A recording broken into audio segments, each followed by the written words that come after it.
Friends, അലീനയും മനുവിൻ്റെയും വരാനിരിക്കുന്ന വിശേഷങ്ങളിലേക്ക് ഏവരും സ്വാഗതം ചെയ്യുന്നു. ഈ ചാനൽ ആദ്യമായിട്ട് കാണുന്ന ആരെങ്കിലും ലൈക്ക് ചെയ്ത് സബ്സ്ക്രൈബ് ചെയ്ത് കാണാൻ വേണ്ടി ഒരു കൂടി ഓർപ്പിച്ചൊരു വീഡിയോയിലേക്ക് കിടക്കാം. ഇവിടെ നല്ല മഴയാണ്, അതുകൊണ്ടാണ് ഹെഡ്സെറ്റ് വെച്ചിട്ട് കൂടുതലായിട്ട് ബാക്ക്ഗ്രൗണ്ടുള്ള സൗണ്ട്, മഴ വീഴുന്നതിൻ്റെ സൗണ്ട് കേൾക്കാതിരിക്കാൻ വേണ്ടിയാണ്.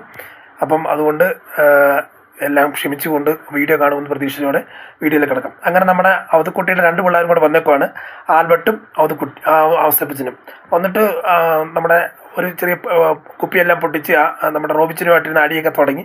അപ്പോൾ അതിന് ചെറിയ മൂപ്പോടെ താഴോട്ട് ഇറങ്ങുക. മൂപ്പാകുമ്പോഴത്തേക്ക് അറിയാമല്ലോ, ആണുങ്ങൾക്ക് ഇച്ചിരി കൂടെ ധൈര്യം കൂടും. ആ സമയത്ത് താഴെ ഇറങ്ങിയപ്പോഴത്തേക്ക് നമ്മുടെ അവതക്കുട്ടിയെ കാണുന്നുണ്ട്, ചോദിക്കുന്നുണ്ട്, അപ്പച്ചനത്ത് എന്നത്തിൻ്റെ കേടാ? കാരണം കണ്ട പെമ്പിള്ളേരെല്ലാം ഇങ്ങോട്ട് വിളിച്ച് കെട്ടിക്കൊണ്ട് വരാൻ വേണ്ടി ലാലിച്ചൻ്റെ ജാരസന്ധ്യതയാണ് അവിടെ നിർത്താൻ വേണ്ടി സ്ഥലമുണ്ടല്ലോ, കുളത്തപ്പുഴ സ്ഥലമുണ്ടല്ലോ. കാരണം കുളത്തപ്പുഴയും മഞ്ചലിലെല്ലാം കൊണ്ട് നാറ്റിച്ച് പോരാഞ്ഞിട്ട് കൊട്ടാരമരത്തിൽ കൊണ്ടുപോകണം. ഈ നാട്ടുകാരെല്ലാം നോക്കുമ്പോഴത്തേക്ക് എന്ത് പറയാനാ?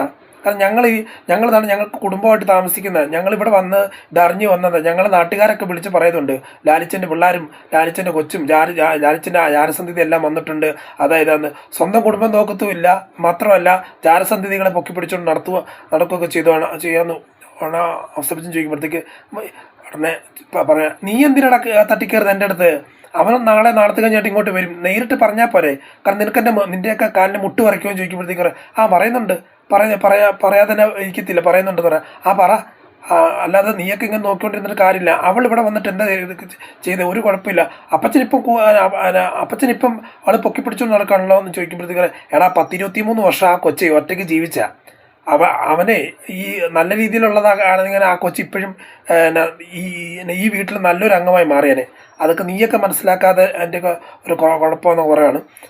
എല്ലാം അങ്ങനെ അങ്ങോട്ടും ഇങ്ങോട്ട് തർക്കമെല്ലാം കഴിഞ്ഞ് നേരെ ഡൈനിങ് റൂമിൽ വന്ന് ഫുഡ് കഴിക്കാൻ വന്നിരിക്കുമ്പോഴത്തേക്കും എല്ലാവരും വന്നിരുന്ന് ചുറ്റിനും ഇരുന്നപ്പോഴത്തേക്ക് അലീന ചോദിക്കുന്നുണ്ട്, അലീനയെ വിളിക്കുകയാണ്, അവതക്കുട്ടി വിളിക്കുക, അലീന മോളെ നീ വന്നേ ഫുഡ് കഴിക്കാൻ വരുമ്പോഴത്തേക്ക് നേരെ വന്ന് ഫുഡ് കഴിക്കാനിരിക്കുകയാണ്.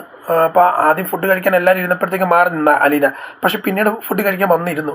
ഇന്നിരുന്ന് നേരെ ഡൈനിങ് ഹാളിൽ കയറിയപ്പോഴത്തേക്ക് ചോദിക്കുന്നുണ്ട്, കൈയൊക്കെ കെട്ടിട്ട് ഇങ്ങനെ ഒരു ഭവ്യത രീതി ചോദിക്കുന്നു. അലീന ചോദിക്കുക, എനിക്കും നിങ്ങളുടെ കൂടെ ഇരുന്ന് ഫുഡ് കഴിക്കാനുള്ള യോഗ്യത ഉണ്ടോ? കാരണം നിങ്ങൾ ഓരോരുത്തരും ഓരോ ഭാവത്തിൽ വന്ന സമയം മുതൽ എന്നോട് മിണ്ടാതെയും പറയാതൊക്കെ നടക്കുന്നവരാണ് എല്ലാവരും തന്നെ. പിന്നെ ഞാനായിട്ട് കയറി മിണ്ടി പറയും ഒരു ബന്ധം സ്ഥാപിക്കണം എന്ന രീതി വന്നു കഴിഞ്ഞാൽ തന്നെ ആട്ടി ഓടിക്കുമെന്ന് ഓർത്തിട്ടാണ് ഞാൻ മാറി നിന്നത്. എനിക്ക് നിങ്ങളുടെ കൂടെ ഇന്ന് ഫുഡ് കഴിക്കാനുള്ള യോഗ്യത ഉണ്ടോ എന്ന് പറഞ്ഞാൽ, ഇല്ലടി. അതുകുട്ടി അവസരം പറയുക, ഇല്ലടി നിനക്ക് ഈ വീട്ടിൽ എന്നാണ് കാര്യം എന്നാ? നിനക്ക് ഞങ്ങളുടെ കൂടെ നിന്ന് കഴിക്കാൻ യോഗ്യത ഇല്ലെന്നല്ല, നീ കൊട്ടാരമറ്റ വീട്ടിലേക്ക് കയറാനുള്ള യോഗ്യത നിനക്കില്ല. നീ എന്തിനാ ഇങ്ങോട്ട് വന്നത്? നീ ഇപ്പം ലാലിച്ചൻ്റെ എന്ത് ബന്ധമാണെന്നുണ്ടെങ്കിൽ അവിടെ കഴിഞ്ഞാൽ പോരെ, കുളത്തപ്പുഴ കഴിഞ്ഞാൽ പോരെ, നീ എന്തിനാ ഇവിടെ വന്നതെന്ന് ചോദിക്കുമോ? ഇപ്പം ഈ ഒരു ചോദ്യത്തിൻ്റെ ധൈര്യം വേണ്ടി അടുത്ത ആൽബർട്ട് ചോദിക്കുക, നിന്നെ ഈ കുടുംബത്തിലൊരു അംഗമായിട്ട് പോലും ഞങ്ങൾ കാണുന്നില്ല. നീ പിന്നെന്തിനായി കയറി വരുന്നത്? എന്തിനാ ഞങ്ങളുടെ പറഞ്ഞ ബന്ധത്തിൽ ഞങ്ങളുടെ ഈ ചേട്ടനനിയന്മാർ ഇടയ്ക്ക് കയറി വന്ന് ഉള്ള അൽമം ബഹളം ഉണ്ടാക്കാൻ നിൽക്കുന്നത്? ഒന്നാമത് ഓരോ വിഷയങ്ങൾ കുടുംബത്തിലുണ്ട്, അതിൻ്റെ ഇടയ്ക്ക് നീ ഒരു പുതിയ കുരിശായിട്ട് കയറി വന്നേക്കുവാണല്ലോ എന്ന് ചോദിക്കുമ്പോഴത്തേക്കും അവതക്കുട്ടി ചോദിക്കുന്നുണ്ട്, നീയൊക്കെ ആരാടാ ഈ ലോകത്തിലുള്ള എല്ലാവരെയും കൂടെ കുറ്റം വിധിക്കാൻ? നിനക്കൊക്കെ യോഗ്യത ഉണ്ടാടാ? നീയൊക്കെ തെറ്റ് ചെയ്യാത്ത വലിയ മറ്റവന്മാരാണോടാ എന്ന് ചോദിക്കുന്നുണ്ട്. മക്കളുടെ മുഖത്ത് നോക്കി ചോദിക്കുന്നത്. അപ്പച്ചൻ്റെ കാര്യത്തിൽ ഇടപെടരുതെന്ന് പറയുമ്പോഴത്തേക്ക്, ഞാൻ ഇടപെടരുന്നു, എൻ്റെ കൊച്ചുമോളാണ് അവൾ, ഞാൻ ഇടപെടാതെ വേറെ ആരും ഇടപെടാ. ലാലിച്ചിന് ഇങ്ങോട്ട് വന്നാലേ നീ നിൻ്റെയൊക്കെ മുട്ട് പറിക്കില്ലോ, നിൻ്റെയൊക്കെ നാവ് പൊന്തത്തില്ലല്ലോ. എവിടെ പോകും നിൻ്റെ ആ സമയത്ത്? നിൻ്റെ നാവ് അവനെ പേടിയാണല്ലോ എല്ലാവർക്കും എന്നൊക്കെ ചോദിക്കണം. ഉടനെ ഒന്നും മിണ്ടാതിരിക്കുകയാണ്. അത് കഴിഞ്ഞ അപ്പച്ചൻ പറഞ്ഞു, നീ ഇരിക്കുക കൊച്ചേ, നീ ഇരുന്ന് ഫുഡ് കഴിക്കടി എന്ന് പറയുമ്പോഴത്തേക്ക് പെട്ടെന്ന് അലീന നേരെ വന്നിട്ട് ഒരു പ്ലേറ്റ് എടുത്ത് ചോറ് വിളമ്പോഴത്തേക്ക് ദേഷ്യപ്പെട്ട് നമ്മുടെ അവസരപ്പച്ചൻ എഴുന്നേറ്റ് ചോദിക്കുക, അങ്കളെ ദയവ് ചെയ്ത് എഴുന്നേക്കണ്ട, ഞാൻ നിങ്ങളുടെ കൂടെ ഇന്ന് കഴിക്കാൻ വരുന്നില്ല. ഞാൻ ഇത്തിരി ചോറ് എടുത്തുകൊണ്ട് ഞാൻ അങ്ങോട്ട് മാറി ഇരുന്നോളാം. ഞാൻ കാരണം കൊണ്ട് ഒരു ഗുസ്തിയും പിടിച്ചിട്ട് എനിക്കൊരു സ്ഥാനം വേണ്ട. നിങ്ങളുടെ കൂടെ ഇരുന്ന് കഴിക്കാനുള്ള യോഗ്യത ഇല്ല എന്ന് നിങ്ങളിപ്പം തറപ്പിച്ച് പറഞ്ഞു. അപ്പോൾ അതിനനുസരിച്ച് ഞാൻ മാറി ഇരുന്നോളാം, കുഴപ്പമൊന്നുമില്ല എന്ന് പറയുകയാണ്.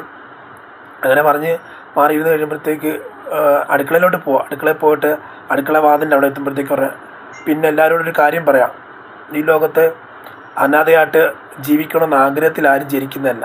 അത് ആക്കപ്പെടുന്നത് ഓരോ അപ്പൻ്റെയും ഓരോ അമ്മയുടെയും നിരുത്തരവാദിത്വമാണ്. അവർ കാണിക്കുന്ന തോന്നിവാസം കാരണം കൊണ്ടാണ് ഓരോ കുട്ടികളും ഈ ലോകത്ത് അനാഥയായി മാറിയത്. നിങ്ങളിൽ ആരോ ചെയ്ത തെറ്റ് കാരണം കൊണ്ടാണ് ഞാൻ ഞാനും ഈ ഒരു അവസ്ഥയിലെത്തിയത്. അല്ലെങ്കിൽ ഞാൻ ഈ മുറ്റത്ത് ഏറ്റവും യോഗ്യതയുള്ള, ഏറ്റവും നല്ല ഡ്രസ്സും ഏറ്റവും നല്ല രീതിയിൽ കളിച്ച് വളരേണ്ട ഒരു കൊച്ചു തന്നെ. പിന്നെ ഒരു കാര്യം കൂടെ എടുത്ത് പറയുകയാണ്, കഴിഞ്ഞ 10-23 വർഷം ഞാനൊരു അനാഥാശ്രമത്തിൻ്റെ വരാന്തയിൽ ഇരുന്ന് ഇതിനെക്കാട്ടും വൃത്തിഹീനമായ പ്ലേറ്റിൽ ഇത്രയും ആഡംബരമില്ലാത്ത, ഇത്രയും കോസ്റ്റ്ലി അല്ലാത്ത ആഹാരം കഴിച്ചതാണ് ഞാൻ. പക്ഷേ അന്നുണ്ടായതായിട്ടുള്ള അത്രയും രുചി അതിനുശേഷം അവിടെ നിന്ന് ഇറങ്ങിയ ശേഷം ഒരു ഫുഡിനും ഉണ്ടായിട്ടില്ല. അതിന് കാരണം ഞാൻ അവിടെ ഉള്ളവരുടെ മനസ്സാണ്, കൂടെ ഇരുന്ന് കഴിക്കുന്നവരുടെ മനസ്സാണ്. എനിക്കിപ്പം ഇത് എത്ര വില കൂടിയ ഉള്ള ഫുഡാണെങ്കിൽ പോലും എനിക്കത് കഴിക്കാൻ പറ്റുന്നില്ല. കാര്യം എന്ന് പറഞ്ഞു കഴിഞ്ഞാൽ രാവിലെ ഞാൻ ഇന്നും രാവിലെയൊക്കെ ഞാൻ നോക്കിയിട്ട് അത് തന്നെയാണ് അതിൻ്റെ ഇതിൽ കഴിയുന്നത്. കാരണം ഞാൻ വിളമ്പി തരുന്നവരും വെച്ച് വിളമ്പി തരുന്നവർക്കൊക്കെ ഒരു മനസ്സ് തൃപ്തിയോടുണ്ടെങ്കിൽ ഏത് ഫുഡും നമുക്ക് ഇറങ്ങത്തുള്ളൂ. എനിക്ക് അങ്ങനെ ഒരു പ്രതീതി എനിക്ക് ഇവിടുന്ന് കിട്ടുന്നില്ല എന്ന് പറഞ്ഞ് അകത്തോട്ട് കയറി ചെല്ലുവാണ്.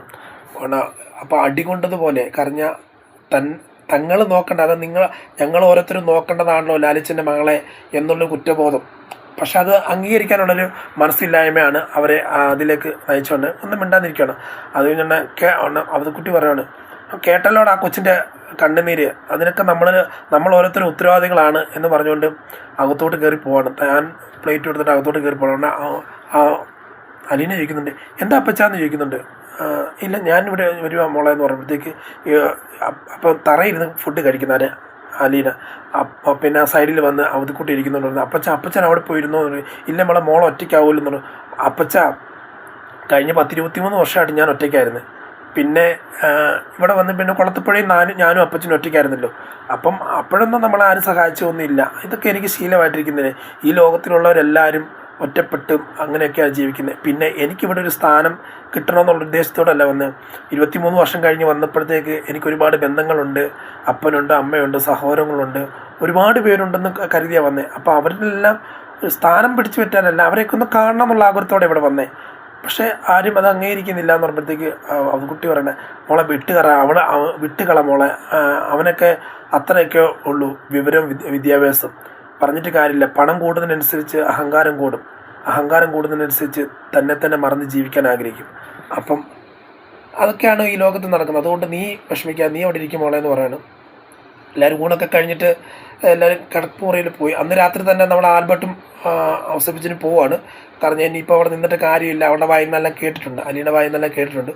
എല്ലാം കഴിയുമ്പോഴത്തേക്ക് നമ്മുടെ രാത്രി ആൽബർട്ടില്ല റോബിച്ച് ഓടി വന്നിട്ട്, എന്തേടി പിള്ളേരെന്തേടി, ഈ പിള്ളേർ കാണുന്നില്ലോ എന്ന് പറഞ്ഞപ്പോഴത്തേക്ക്, അതെ അലീന ആൻറ്റി കഥ പറയാമെന്നൊക്കെ പറഞ്ഞ് വിളിച്ചിട്ട് 2 പേര് പോയിട്ടുണ്ട്, അവിടെ പോയി കിടക്കുക എന്ന് പറയണം.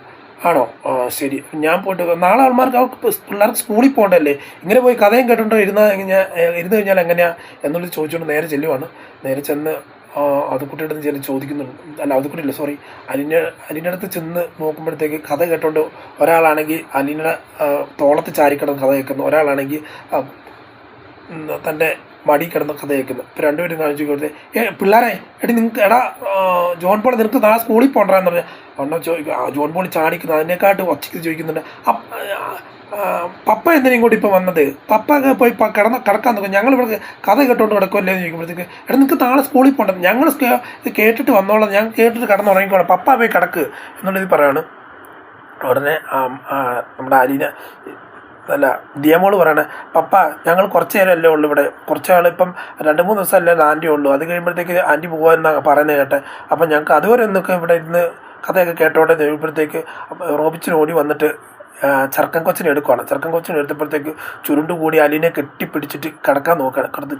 ചുണ്ടുകൂടി കിടന്നു കഴിഞ്ഞപ്പോഴത്തേക്ക് അപ്പോൾ പറയാം, ഇപ്പോൾ ഒരു 5 മിനിറ്റ് കൂടിയുള്ള അലീന പറഞ്ഞ ഒരു 5 മിനിറ്റ് കൂടിയുള്ള കഥ, ആ കഥ കഴിഞ്ഞ് വന്ന് ഞാൻ വിട്ടേക്കാം എന്നുള്ള രീതി പറയുകയാണ്.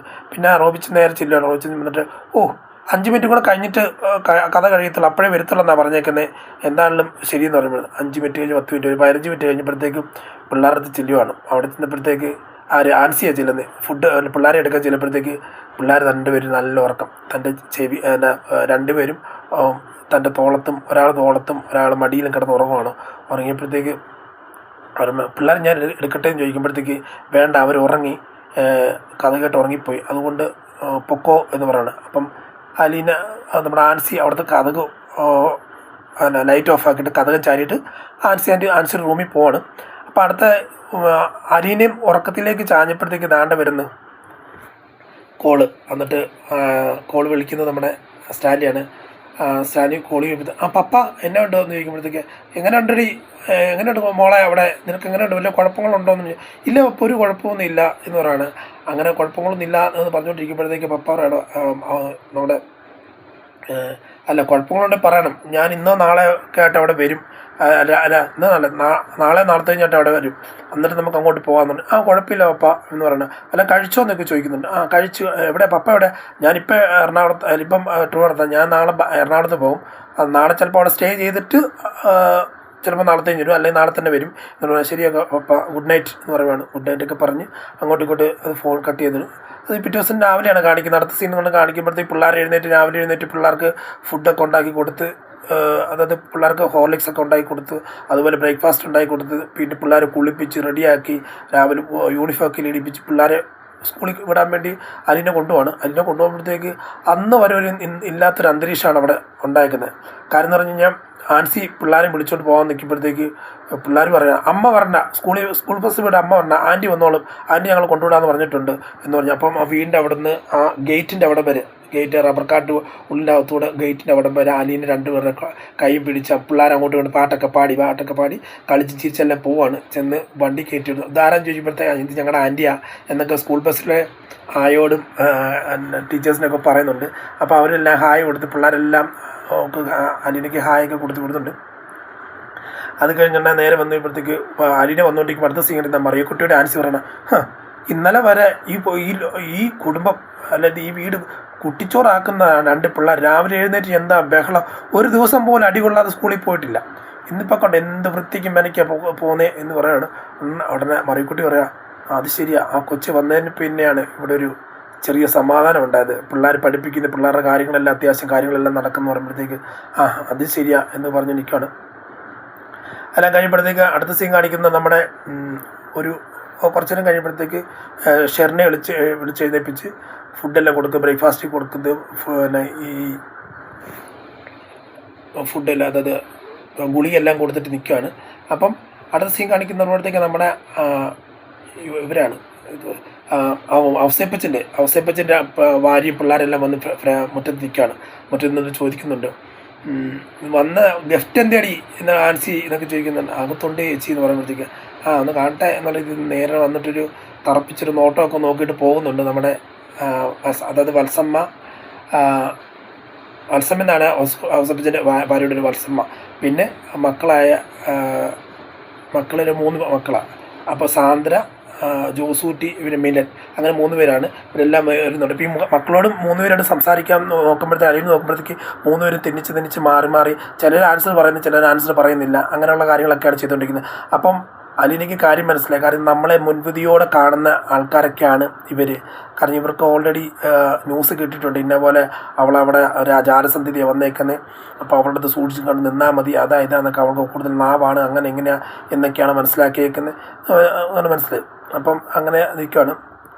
ഇതെല്ലാം കഴിഞ്ഞ് അന്ന് അവിടെ വലിയ മിണ്ടാട്ടമൊന്നും ഇല്ലാതെ പറഞ്ഞു വെക്കുക. വൈകിട്ട് നമ്മുടെ പിള്ളേരും വരിക, നമ്മുടെ ദിയയും ജോൺ പോളെല്ലാം വന്നു കഴിഞ്ഞപ്പോൾ ഇവിടെ മിലനെയും എല്ലാവരും ഒത്തുകൂടി ഇങ്ങനെ ഇരിക്കുകയാണ്. ഒത്തുകൂടി ഇരുന്നപ്പോഴത്തേക്ക് മേലെ ജോൺ പോൾ വിളിക്കുകയാണ്, ആൻറ്റി വന്ന് ക്യാരംസ് കളിക്കാൻ പറ്റുമെന്ന് ചോദിക്കും. ക്യാരംസ് കളിക്കാൻ വരാമെന്ന് പറഞ്ഞു. നേരെ ചെല്ലുമ്പോഴത്തേക്ക് ക്യാരംസ് കളിക്കാനിരിക്കുകയാണ്. ക്യാരംസ് കളിക്കാനിരിക്കുമ്പോഴത്തേക്ക് നമ്മുടെ സാന്ദ്ര എഴുന്നേറ്റ് ചാടിപ്പോവാം. കാരണം സാന്ദ്രയോട് പറയുക, അന്നു പറഞ്ഞ് ഞാൻ കാരണം കൊണ്ട് നിനക്ക് നീ കളിക്കാതിരിക്കേണ്ട മോളെ, നീ കളിച്ചോ, ഞാൻ എഴുന്നേറ്റ് പൊക്കോളം എന്ന് പറഞ്ഞു. ഉടനെ ജോൺ പോൾ പറഞ്ഞു, ആൻറ്റി ഇവിടെ ഇരിക്കുക, ആൻറ്റി അവൾ പോട്ടെ എന്നുള്ള രീതിയിൽ പറഞ്ഞു വിടുവാണ്. അപ്പം ആൻറ്റി അതായത് അലീന അവിടെ ഇരിക്കുമ്പോഴത്തേക്ക് സാന്ദ്ര ഇറങ്ങി നടക്കുമ്പോഴത്തേക്ക് കോണിപ്പടി ചെല്ലുമ്പോഴത്തേക്ക് ഒരു വീഴുന്നൊരു ഒച്ച കേൾക്കുന്നു. ചെന്നപ്പോൾ എല്ലാവരും ചെന്നപ്പോഴത്തേക്ക് എന്നെ നോക്കുമ്പോഴത്തേക്ക് അവിടെ എഴുന്നേറ്റ് നിന്നിട്ട് കാല് മുട്ടയിൽ തിരുമ്മിക്കൊണ്ടിരിക്കുക. അതായത് ഒരു കാല് ഇടിച്ച് താഴെ വീണു നമ്മുടെ സാന്ദ്ര. അപ്പോൾ അങ്ങനെ വീണ് കിടന്നപ്പോഴത്തേക്ക് എഴുന്നേറ്റ് വന്നാണ്. എഴുന്നേറ്റ് എല്ലാവരും നോക്കി നിൽക്കുക. മില്ലൻ പറയുന്നുണ്ട്, കളിക്കുന്നില്ല എന്ന് പറഞ്ഞ് ഇറങ്ങിപ്പോയതല്ലേ, അതിൻ്റേതായിട്ടുള്ള ഇത് പറ്റിയതാ, അത് കാര്യമാക്കണ്ട എന്ന് പറയുമ്പോഴത്തേക്ക് ഉടനെ അലിന് ചോദിക്കുന്നുണ്ട്, മോളെ തിരുമ്പി തരണമെന്ന് ചോദിക്കുമ്പോഴത്തേക്ക് മൈൻഡ് ചെയ്യാതെ പോവാണ്. പിന്നെ അന്നത്തെ കളിയിൽ ക്യാൻസറുകളിൽ എനിക്ക് പറഞ്ഞു തരണമെന്നൊക്കെ ജോസൂട്ടിയോടൊക്കെ പറയുന്നുണ്ട് നമ്മുടെ അലീന. പക്ഷേ ഒരു വിസമ്മതത്തോടെ പറഞ്ഞു കൊടുക്കത്തില്ല എന്നുള്ള രീതിയിലെല്ലാം ചെയ്തു പിടിപ്പിക്കുന്നുണ്ട്. എല്ലാം അതിൻ്റെ ഇടയ്ക്ക് ക്യാരംസ് കളിക്കുന്നതിൻ്റെ ഇടയ്ക്ക് കുറേ തമാശയൊക്കെ അങ്ങോട്ടും ഇങ്ങോട്ടും പറഞ്ഞ് പിള്ളേരെല്ലാം അത്യാവശ്യം കയ്യിലെടുക്കുന്നുണ്ട് നമ്മുടെ അലീന. ഇതെല്ലാം കോർത്തിണക്കിക്കൊണ്ട് ഒരു അടിപൊളി വിശേഷമാണ് ഇനി വരാനിരിക്കുന്നത്. കാത്തിട്ട് തന്നെ കാണാം. നിങ്ങൾ ഓരോരുത്തരും സപ്പോർട്ട് ചോദിച്ചുകൊണ്ട് ഇന്നത്തെ വീഡിയോ ഒന്ന് പറയുന്നു. Signing off. Thank you.